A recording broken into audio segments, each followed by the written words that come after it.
A warning has just been issued from Tehran. Iran's Revolutionary Guard says it will pursue and kill Israel's Prime Minister, Benjamin Netanyahu. In most situations, statements like this would be dismissed as political rhetoric, the kind of fiery language that often appears during moments of crisis in the Middle East. But this time, the threat feels different, because behind these words lie a much deeper geopolitical struggle, one that has been unfolding quietly for years, a shadow war between two of the region's most powerful rivals, a conflict fought through covert operations, cyberattacks, assassinations, and proxy forces spread across the Middle East. And now that shadow war may be moving into the open. For decades, Iran and Israel have been locked in a silent confrontation. Israel sees Iran as its most dangerous long-term threat, a regional power pursuing nuclear capability and expanding its influence through armed allies across the region. Iran, on the other hand, sees Israel as an aggressive state backed by Western military power and determined to block Iran's rise as a regional force. Both sides view the other not just as an opponent, but as an existential danger. And when countries see each other this way, their conflicts rarely remain limited. Instead, they evolve, quietly at first, then suddenly. Over the years, the confrontation between Iran and Israel has taken many forms. Mysterious explosions at military facilities, cyber attacks targeting infrastructure, scientists assassinated in the streets of major cities, ships attacked in distant waters, each incident sending a message without officially declaring war. Neither side wanted full-scale conflict, but neither side was willing to back down. And slowly, the intensity of this hidden struggle began to increase. But something has changed. What was once hidden behind intelligence agencies and covert operations is now becoming far more visible. Missiles are flying across borders, military bases are being struck, regional militias are mobilizing, and now one of the most powerful military institutions in Iran has publicly issued a threat against Israel's leader. That moment matters, not simply because of the threat itself, but because of what it reveals about the direction of the conflict. When rival powers begin openly threatening each other's political leadership, it often signals a shift in the rules of engagement, a move from quiet confrontation toward something much more dangerous. And this is where the geopolitical stakes begin to emerge, because the Iran-Israel rivalry does not exist in isolation. It sits at the center of one of the most strategically important regions in the world. The Middle East controls enormous energy resources. Critical maritime trade routes pass through its narrow waterways. Major global powers maintain military forces across the region. Any escalation here has consequences far beyond the battlefield. Energy markets react, shipping routes become vulnerable, military alliances are tested, and international tensions rise rapidly. But the real question is not whether threats like this will be made. Threats are common in geopolitical rivalries.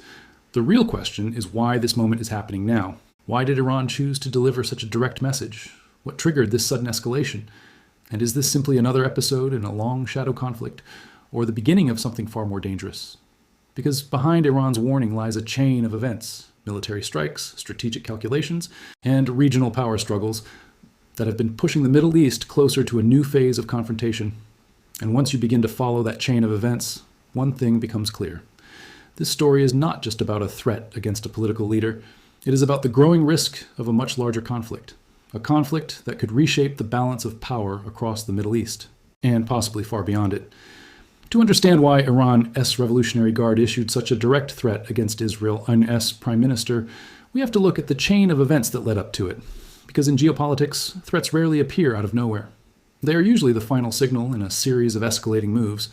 And in the Middle East, those moves have been building for months. The confrontation between Iran and Israel intensified dramatically after a series of Israeli military operations targeting Iranian assets across the region. Some of these operations took place in Syria, where Iranian forces and allied militias maintain a large military presence.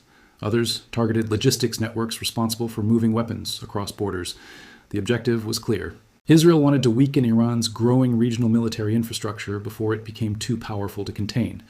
From Israel's perspective, Iran's expanding network of allied forces, stretching from Lebanon to Iraq, Syria, and Yemen, represents a strategic encirclement.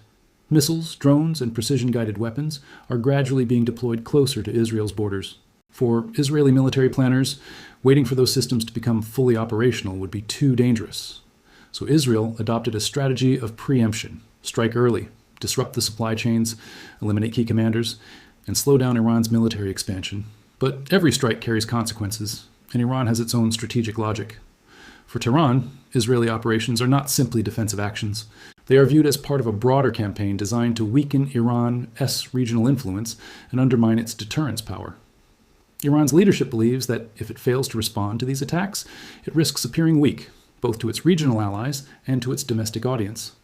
And in the Middle East, perceptions of weakness can be extremely dangerous. So Tehran has gradually begun increasing the scale of its responses. Missile launches, drone attacks, cyber operations, and coordinated pressure through allied militias operating across the region, each response carefully calibrated, enough to send a message, but not enough to trigger a full-scale war. At least, that has been the strategy. But then, something happened that changed the tone of the confrontation. A major Israeli strike reportedly killed senior Iranian military personnel linked to regional operations. For Iran's leadership, this crossed a particularly sensitive line, because the Islamic Revolutionary Guard Corps is not just another military institution. It is one of the most powerful pillars of Iran's political system. The IRGC controls elite military units, intelligence networks, missile forces, and strategic operations across the Middle East. An attack on its leadership is seen not just as a military loss, but as a direct challenge to the authority of the Iranian state. And this is where the situation began to escalate rapidly. Within days of the strike, Iranian officials began issuing increasingly aggressive warnings. The language changed. Instead of vague condemnations, the statements became personal, direct, and unmistakably hostile toward Israel's leadership.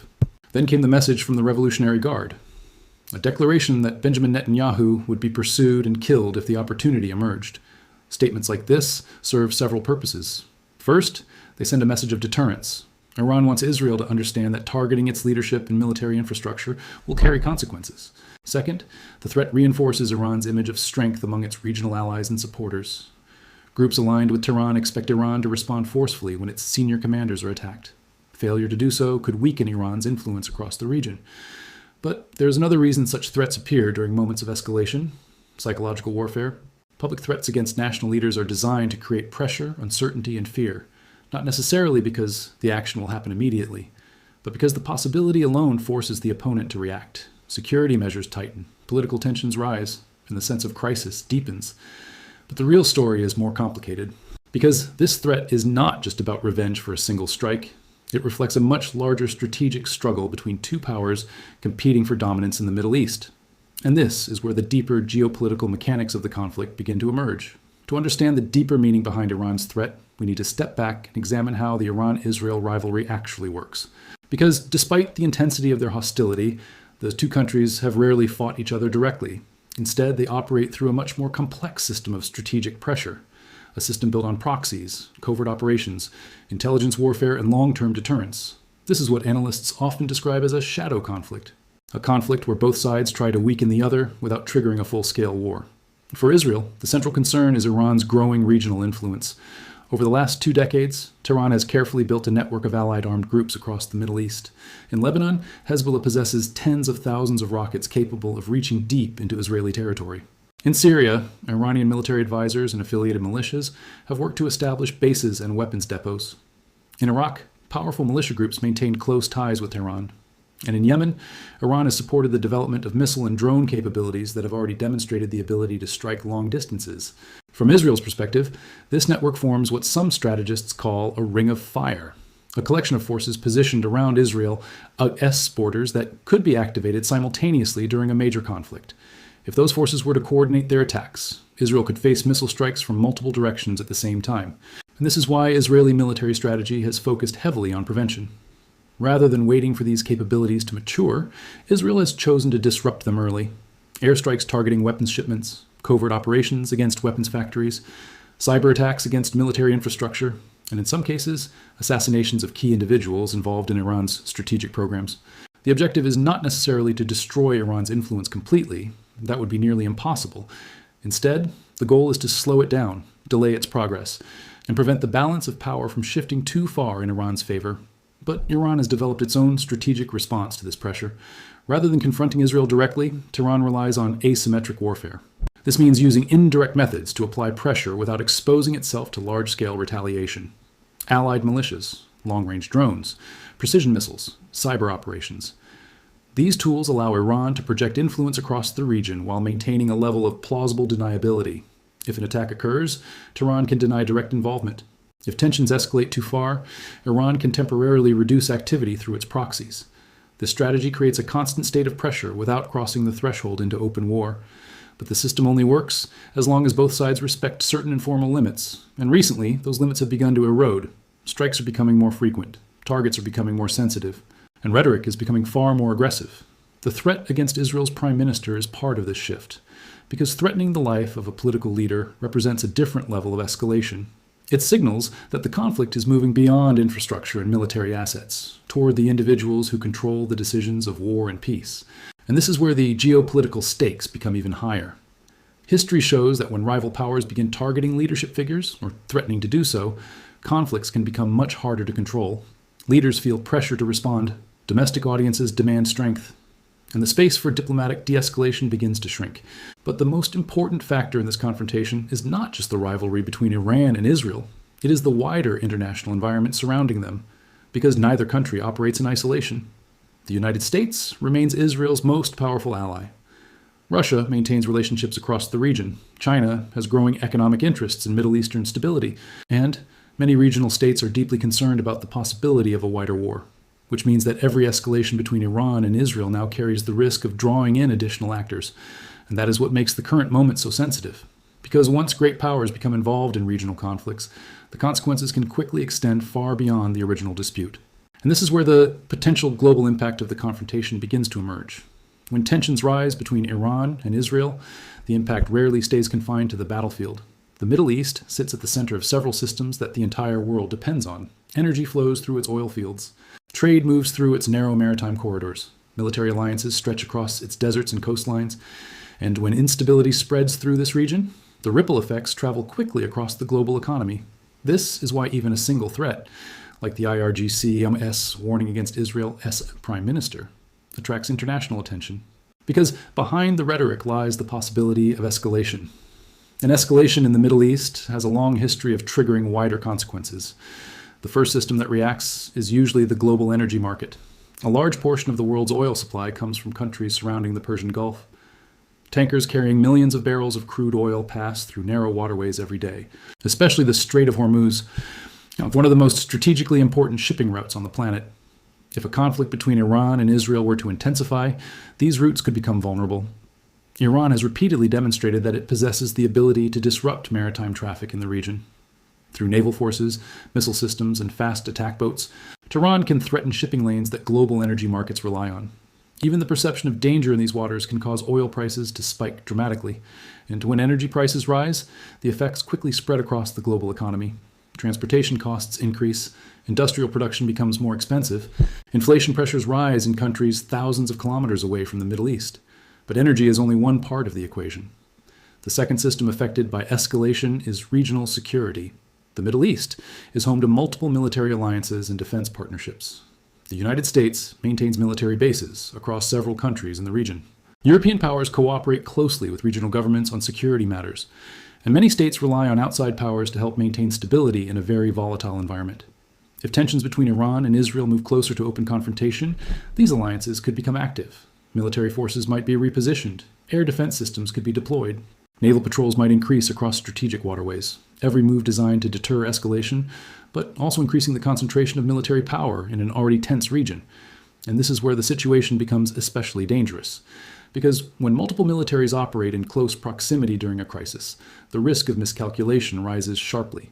A drone intercepted in the wrong place. A missile misidentified on radar. A naval vessel maneuvering too aggressively in contested waters. Small incidents can suddenly escalate into larger confrontations. But the geopolitical consequences go even further. The Middle East is not just a regional theater of conflict. It is also a stage for global strategic competition. Major powers such as the United States, Russia, and China all have significant interests in the stability of the region. Energy supply chains, trade corridors, military partnerships, political influence. If the Iran-Israel confrontation expands, these powers will inevitably be drawn into the crisis in different ways. Some may attempt diplomatic mediation. Others may increase military support for their regional partners. And in some scenarios, competing global interests could turn a regional confrontation into a much larger geopolitical crisis. This is why threats between Iran and Israel are watched so closely by analysts and governments around the world. Because beneath the surface of these statements lies a much larger question. Is the region moving toward another cycle of controlled tension, or toward a moment where the balance finally breaks? And the answer to that question will depend on what happens next At this moment, the threat issued by Iran's Revolutionary Guard remains just that, a threat. No operation has been carried out. No direct confrontation between Iran and Israel has taken place. But in geopolitics, threats are rarely meaningless. They are signals. Signals about intentions, warnings to adversaries, and messages to allies. And when a powerful military institution publicly declares that it will pursue a foreign leader, it usually means that the rivalry between those two states has entered a more dangerous phase. The real question now is what happens next. Because the Iran-Israel confrontation can move in several different directions, each with very different consequences for the region and the world. The first possibility is controlled escalation. This is the pattern that has defined the relationship between Iran and Israel for many years.